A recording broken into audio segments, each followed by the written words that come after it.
Good evening সকল বন্ধুদের, আপনারা কেমন আছেন? আমি খুব ভালোই আছি। আর আজকে আপনাদের দাদাভাই এসছে আমাকে নিতে, সঙ্গে আরও কুটুমজন আছে আমাদের বাড়িতে। এই দেখুন চলে এসছে, এলো সন্ধ্যাবেলাতেই, বেরিয়েছিল ওই বৈকাল দিকে কাজ টাজ করে তারপরে এসছিল। তো আস্তে আস্তেই সন্ধে হয়ে গিয়েছিলো। তো আজকে ওর জন্য স্পেশাল খাবার দাবার তো হচ্ছেই, কী হচ্ছে সে তো দেখাবই। ওই এলো আর মা জল দিয়েছে, এদিকে মিষ্টি দিয়েছে, আর আমাকে বলছে তুমি নাও নাহলে খাবো না। তো সবাই মিলে ভাগ করে খেয়ে নিলাম। আর ওদিকে আমি তো রান্না বান্নার তোড়জোড় করছিলাম। আমরা তো ষষ্ঠীতে আসিনি, সেই জন্য মা বলল যে ষষ্ঠীতে আসিসনি, তাহলে ষষ্ঠীতে এলে আর কি কথা ছিল বিরিয়ানি করব। সেই জন্য মা বলল তাহলে জামাই আসুক, তখন তাহলে বিরিয়ানি হবে। তো ও আসছে শুনেই ওকে সারপ্রাইজ দিলাম যে আজকে বিরিয়ানি হবে, ও জানতো না। তো যাই হোক, সন্ধেবেলাতেই আমি সব দোকানদানি করে নিয়ে এসেছি, বাবাও গিয়েছিল, তো মাংস টাংস কিনে নিয়ে এসেছি। সব কিছু রেডি করে নিয়ে নিজের মতো আমি বসেছি রান্না বান্না করতে। ওদিকে মাংস কষানো হয়ে গেছে, আর এইদিকে আমি ভাতের লেয়ারটা করব। ঠিকঠাকভাবে আমি বুঝতে পারছিলাম না যে হচ্ছে তো, কিন্তু আমি কোনো ফোন দেখেও করিনি, নিজের মনে যেমন পেরেছি সেরকমই করেছি। দিদির ভিডিওতে আমি থাকতাম, দিদি যখন রান্না করতো বিরিয়ানি, আমাদের এখানেও অনেকবার করেছে, আমার বড় ননদের কথা বলছি। তো ওনার দেখেই আমি ওই শিখেছি। প্রথম প্রথম ভাবছিলাম যে বিরিয়ানি আমি পারবো তো করতে, তো মা বলছিল তুই করবি, কারণ আমার মাও পারে না সত্যি কথা বলতে। তো আমি বললাম যে ঠিক আছে চলো আমি একদিন বানিয়ে খাইয়ে দিই, কারণ আমাকেও তো চেষ্টা করতে হবে। তো যাই হোক, মা এদিকে একটু বলে বলে দিচ্ছিল আবার, আর আমি এদিকে করছিলাম। চেষ্টা করলে কিন্তু সবই হয়, কোনোটাই পিছিয়ে থাকে না। আর হ্যাঁ, একটা কথা বলি, এখানে লাইটের খুব সমস্যা, সেই জন্য ফোনে ছবিটাও আবছা হয়ে গেছে, তার জন্য আমি ক্ষমা চেয়ে নিচ্ছি। কি মানে আমি তো দেখিনি যে ক্যামেরাটা এরকম হয়ে গেছে, যে করছিল সেও দেখেনি। তো যাই হোক, একটু অ্যাডজাস্ট করে নিন। বলতে বলতে ওদিকেও আমার মাংস কষা হয়ে গেছে। মাংসর তরকারিটা বেশ ঝাল ঝাল করেছি, যাতে একটু বিরিয়ানিটা মানে ঝাল ঝাল হয়। ওদিকে ভাতের লেয়ারও করে নিয়েছি, এবার একে একে সব কিছু দিচ্ছি। আর দুধের মধ্যে সব কিছু আমি মিশিয়ে নিয়েছিলাম, গোলাপ জল, কেওড়া জল, আতর শুধু এখানে দেয়া হয়নি, কেশরটা এখানে দেয়া হয়নি, মানে কেশর আমি পাইনি। যাই হোক, মোটামুটিভাবে যেগুলো পেরেছি সব দিয়েছি। আর ভাতের চালটাও মোটামুটিভাবে ঠিকই নামিয়েছিলাম, ভাবছিলাম যে পারবো তো নামাতে ঠিকঠাক মতো। তো যাই হোক, মাও বলে দিল একটু যে শক্ত শক্ত, 1 ফুটে মানে 1 ফুট হয়েছে তখনই নামিয়ে নিয়েছি। তো ঠিকই আছে সব কিছু, এবার দেখি দমে বসাবো, সব কিছু রেডি করছি। আগের দিন আমার বোনদের বাড়ি নেমন্তন্ন ছিল, আজকে আমি আমার বোনদের নেমন্তন্ন করেছি আমাদের বাড়ি আসার জন্য, কারণ ওরাও খাইয়েছে, এবার আমিও একটু আমার হাতে বিরিয়ানি টেস্ট করিয়ে দেখাই কেমন হয়েছে। বোন, মা, বোনের শাশুড়ি সবাই মিলে আমাকে হেল্প করেছে, কাটাকুটি থেকে সব কিছুই আমাকে হেল্প করে দিয়েছে। আমি একা মানে এত কিছু করা সম্ভব নয়, মানে প্রথমবার করছি তো থতমত খেয়ে যাচ্ছি যে কেমন হবে, আবার অতগুলো লোকজন খাবে, পারবো তো করতে। তো যাই হোক, শেষমেশ করেই ফেললাম সাহস নিয়ে। আর আপনাদের দাদাভাই তো চলেই এসছে, বিরিয়ানি খাওয়ার মাস্টার। ওর যদি ভালো লাগে তো ভাববো যে ঠিকই আমি করেছি। তাহলে মাকে বলেছিলাম আটাটা একটু মেখে রাখতে, মা মেখে রেখেছিল। তো এবার আমি ভালো করে ঢাকনাটা দিয়ে আটকে দিচ্ছি যাতে না বাষ্পটা বেরোয়। তো এবার চলুন দমে বসানো যাক, দেখি এবার কেমন হয়। করছি থতমতোভাবেই, কিন্তু আমারও বেশ ভালো লাগছে যে আমি সবার জন্য বিরিয়ানি করে খাওয়াচ্ছি আর কি। এটা আমার ভালোই লাগছে, এতদিন তো মা বাবাকে কিছুই খাওয়াতে পারিনি ভালো মন্দ কিছু। তো যাই হোক, এখানে এসে মানে করছি, এটাই মানে ভালো লাগছে। তো যাই হোক, আপনাদের দাদাভাই আসার সময় এই যে থালা, বাটি, গ্লাস আর যে পাখা আমি করে রেখেছিলাম আমাদের ঘরে, তো সেইগুলোই মায়ের জন্য আর বোনের জন্য একটা এনেছে। অনেক দিন থেকেই আনবো করি, কিন্তু আমি আর আনার হয় না। আর আমি তো একা এসেছিলাম, সেই জন্য আর আনতে পারিনি। আর আপনাদের দাদাভাই সেই জন্য আবার নিয়ে এলো, মা একটা নেবে আর বোন একটা নেবে। আর পাখাটাও সঙ্গে এনেছে, আমাদের বাড়িতে রাখাই থাকে, কেউ নেবার মতো নেই। আর আমি তো দিয়েছি অনেকজনাকেই, মানে আমার ননদদেরকেও দিয়েছি, এটা ওটা টুকিটাকি জিনিস অনেকই দিয়েছি। তো এগুলো আমার কাছে রাখাই ছিল, ভাবলাম যে মাদের তো দেয়া হয়নি, আমার হাতের জিনিস তো দিয়েই দিই। আর ওদিকে বলতে বলতে আমি বিরিয়ানির হাঁড়ি নিয়ে বসে পড়েছি। 20 মিনিট দমে রাখার পর আর 10 মিনিট এমনি হাঁড়িটা রেখে দিয়েছিলাম গ্যাসের ওপর চাপিয়ে। ব্যাস, এবার গরম গরম বিরিয়ানি রেডি। এবার সবাইকে পাতে পাতে দিয়ে দিই। বিরিয়ানির হাঁড়িটা যেই খুলেছি মুখটা, তখনই এত সেন্ট বেরোচ্ছে যে কি বলবো। তখনই ভাবলাম ঠিকঠাকই আমি করেছি। আপনারা হয়তো অনেকেই বলবেন যে বিরিয়ানি আবার কি এমন শক্ত জিনিস যে করতে পারবে না। তো যাই হোক, আমার কাছে শক্ত জিনিসই ছিল, কিন্তু এবার দেখছি যে না না, একদম মানে কি বলবো, করলেই করা যাবে। আর সঙ্গে আমি রায়তাও করেছিলাম, একটু দই একটু বেঁচেছিল, আর সেটা দিয়েই রায়তা বানিয়ে দিয়েছি। কেউ খাবে না যেহেতু, আমি আর আপনাদের দাদাভাই খাবো। আর আপনাদের দাদাভাই খেতে বসে দেখেছেন, আমাকে একটু খাইয়ে দিল। ও একটু টেস্ট করলো, খেয়ে বলছে এবার তুমি খাও দেখো। তো আমাকে ফার্স্ট টাইম এই প্রথম বিরিয়ানি আমি নিজে হাতে বানিয়েছি। এবার খাওয়া দাওয়া করি, দেখি আমি নিজে খেয়ে দেখি কেমন হয়েছে। আপনাদের দাদাভাই প্রচুর বিরিয়ানি খেতে ভালোবাসে। ও যেহেতু বলেছে ভালো হয়েছে বিরিয়ানি, তো যাই হোক ভালোই হয়েছে। দেখি এবার আমি খেয়ে। দারুণ, ভালো হয়েছে। এখানে একজন আসেনি, আকাশ, ও আসছে একটু বাদে। ওটা বাড়া আছে, সবাই মিলে আমরা এখন খাওয়া দাওয়া করছি। আর বাইরেও দিকে পাতা আছে, বাইরেও দিকে সবাই খাওয়া দাওয়া করবে। চলো আমরা এখানে খাওয়া দাওয়া করে নিই। খাওয়া দাওয়া সব হয়ে গেছে, আর বোনেরাও বাড়ি চলে গেল এই মাত্র। খেয়ে দিয়েই বসলাম, এবার খাচ্ছি হচ্ছে একটু স্পাইট, খেয়ে নিয়ে একটু হজমটা করে নিই। আর ওর খাওয়া হয়ে গেছে অনেকক্ষণ, আমি এই নিয়ে বসলাম। আমি এত ঠান্ডা খেতে পারি না। একবারে যখন ঠান্ডা লাগে, রুটিটা আলাদা, এগুলো আলাদা। ঠান্ডা সেই আগে তো সবই তো ফ্রিজের মধ্যেই তো থাকে। তো যাই হোক, সকালবেলায় আবার দেখা হচ্ছে। এখন good night, tata.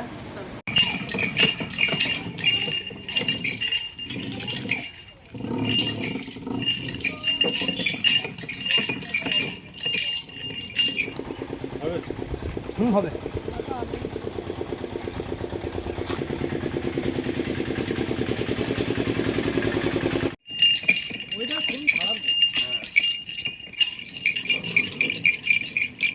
Good morning সবাইকে, গুড মর্নিং। মর্নিং আর নেই, অনেকটাই বেলা হয়ে গেছে। এখন বাজে প্রায় 10:30, আর এখন বেরোলাম আমরা, মানে এক জায়গায় যাচ্ছি। তো যেতে যেতে বলবো কোথায় যাচ্ছি। এখন বেরোবো ভেবেছিলাম সকালবেলায় বেরোনো উচিত ছিল, কিন্তু দেরি হয়ে গেল একটু, এটা ওটা করতে করতে। এখন বেরিয়েছি দুজনে মিলে। বাবরে, এখন যা গরম, ছাতা দিয়ে দেখো আমার ঘাম বেরিয়ে যাচ্ছে একদম, প্রচণ্ড রোদের তাপ। আমরা যাচ্ছি হচ্ছে গঙ্গা স্নান করতে। আমার বিয়ের 3 বছর আগে আমি গঙ্গা স্নান করেছিলাম, মানে বিয়ের জন্যেই, বিয়ের আগে করেছিলাম। আমাদের বিয়ে হয়েছে প্রায় মোটামুটি 3 বছর হতেই চললো। তো যাই হোক, আসবো করি, কিন্তু আর আসাই হয় না গঙ্গা স্নান করতে। আসি আর সময় আর হয় না। তো আজকে ভাবলাম যে চলেই যাই। আপনাদের দাদাভাই এসছে, ওকেও বললাম যে চলো সঙ্গে তুমি। আর সঙ্গে আমার বোনও যাচ্ছে, বোনকেও নিয়ে নিয়েছি। আমাদের এখানে পুজো ছিল, তখন মাদের গঙ্গা স্নান হয়ে গেছে, কিন্তু আমার তো হয়নি, সেই জন্য ভাবলাম বাসে করে চলে এসেছি ধাত্রীগ্রাম এলাম এখানে গঙ্গার ঘাটে গঙ্গা স্নান করবো বলে। আর সঙ্গে বোনও আছে। আর একটু বাসে থাকলেই আমার উল্টি হয়ে যেত। বাসে এলি বনিতে শুধু পৌঁছি। হ্যাঁ, আমরা আইবুড়ো বেলায় আমরা এখান থেকে জল নিয়ে যেতাম, দিয়ে শিব ঠাকুরের মাথায় ঢালতাম। মানে আমাদের এটাই গঙ্গা হচ্ছে ধাত্রীগ্রাম কাছে এই গঙ্গাটা, জানো। তোমাদের যেমন শ্যাওড়াফুলিতে চান করতে যায়, আর আমাদের ধাত্রীগ্রামে আসতে হয়। পাশে 20 মিনিট লাগলো আসতে, চলিয়ে এসছি। ওই তো দেখা যাচ্ছে গঙ্গাকে এনে ছোট না কি গো, সরু তো, ওই তো ওপারটা দেখা যাচ্ছে তো, খালের মতো না। ওটা চড় পড়ে গেছে ওইখানটা দিয়ে, মাঝখানটা এটা সরু বলতে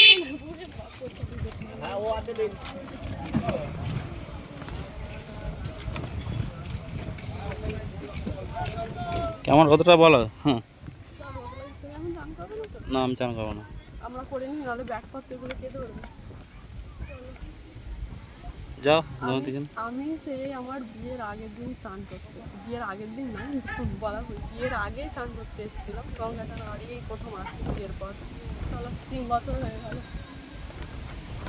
যাও দাঁড়া ওই দিকে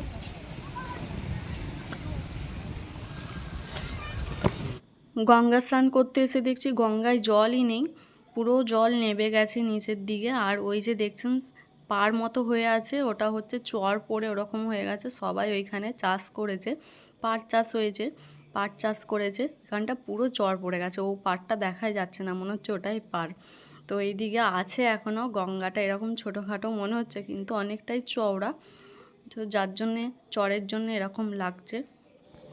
এসি তাড়াতাড়ি করে জামা চেঞ্জ করে নিয়ে স্নান করে নিয়েছিলাম, নাহলে আবার পরপর ভিড় হয়ে যায় যদি, তাহলে আর নামতেই পারবো না ঘাটে। তো এখানে আবার এসে একটা ধূপ কিনে নিলাম, কারণ ঠাকুরকে দেখাতে হবে, ধূপ সিঁদুর এসব দিতে হয়, মানে পুজো দিতে হয় একটা। আমাদের গঙ্গার পাড়েই ঠাকুর আছে, ওই যে ওইখানে ঠাকুর আছে, ঘর করা আছে, ওইখানে ঠাকুর আছে। তো আমি আর বোন যাচ্ছি পুজো দিতে। ওখানে অনেক রকমেরই ঠাকুর আছে, শিব ঠাকুর আছে, রাধাকৃষ্ণ আছে, কার্তিক আছে, কালী ঠাকুর আছে, অনেক রকমেরই ঠাকুর আছে। তো আপনাদের দাদাভাই এখানে দাঁড়িয়েছিল বলে ওকে আর ডাকলাম না। পুজো দেওয়া হলো?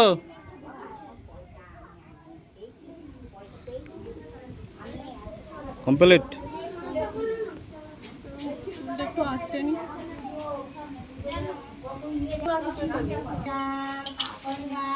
বাজি দেখে না কেমন বাজছে। বাহ, ওইগুলো ওইগুলো ওইগুলো দেখো এই শিব ঠাকুরগুলোর সঙ্গে বেল পাতা আঁকা আছে প্রত্যেকটার মাথা। আগের এগুলো কি আবার আলাদা দাম নাকি? এইটা আর এইটা মানে সেট।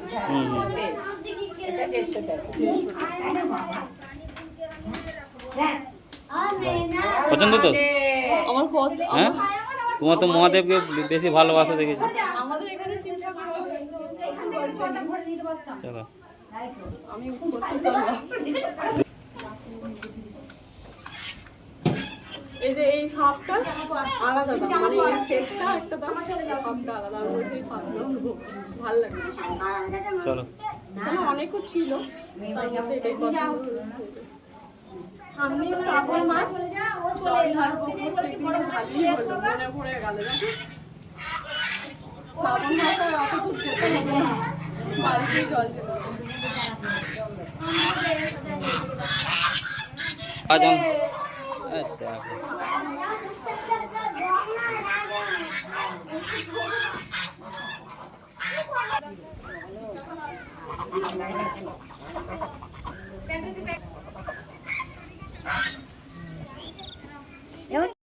স্নান টান হয়ে গেছে, সব কমপ্লিট। এবার বাড়ির দিকে যায়, বাড়ির রাস্তায় যায় চড়ে যায়।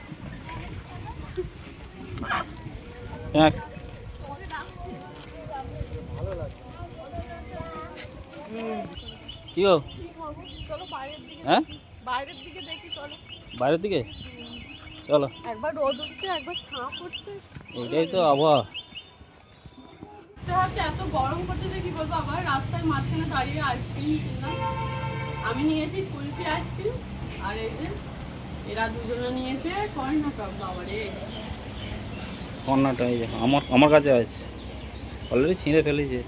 আমার ভালো লাগলো। হ্যাঁ, ভালো লাগে না? ওইগুলো খেতে আমার ভালো লাগবে। সেই তোদের ওই মধ্যে কি আছে ঠিক আছে, একটু খেয়ে দেখি, দাও মনটা।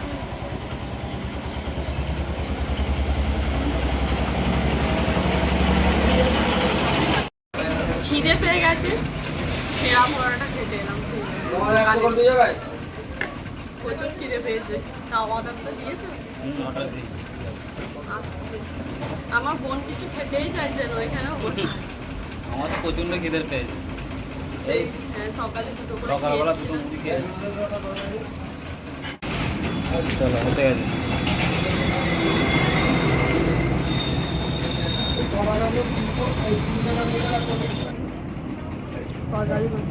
তখন রান্না হয়ে গেল, তোমার মায়ের রান্না হয়ে গেছে। খেয়েই যাচ্ছে, খাওয়ার শেষ হচ্ছে না। দোকান থেকে আবার একটা দই কিনেছি, গাড়ির জন্য বসে আছে, এখান থেকে গাড়িতে উঠবো, কিন্তু বাসে যেতে ভালো লাগছে না। আসার সময় এত মানে কী বলবো, লাফা দিচ্ছিল, আর টোটোগুলোও যাচ্ছে না। তো ও তুমি তো জানালা ধারে বলতে বাস তো ফাঁকাই ছিল অলরেডি। বাস যখন প্রচণ্ড ভিড় হবে তখন একটু মানে অক্সিজেন নিতে কষ্ট হয়, হাওয়া থাকবে। আমরা বসছিলাম, আমরা বাসের চলবে, আমাদের টোটো যাবে বললো, টোটো বললাম টোটোতেই ভালো লাগে আমার। আবার টোটো দিয়ে যাওয়ার সুবিধা ভালো লাগে, ফাঁকা নিরাপদ কোনো কিছু নেই, অসুবিধা হবে না। বাসেতে যা কষ্ট হচ্ছিল আমার সবই দিই, এখানে যেতে বলবো সেখানে দিয়ে যাবো। ওরম কেন আমাদের হয়নি বলো তো? আমাদের একজন নয়, আমরা 5 ভাই বোনের মতো। কোনো অসুবিধা নেই, নিয়ে নাও, টেনে নিয়ে নাও গো। কত বড় সাইজ।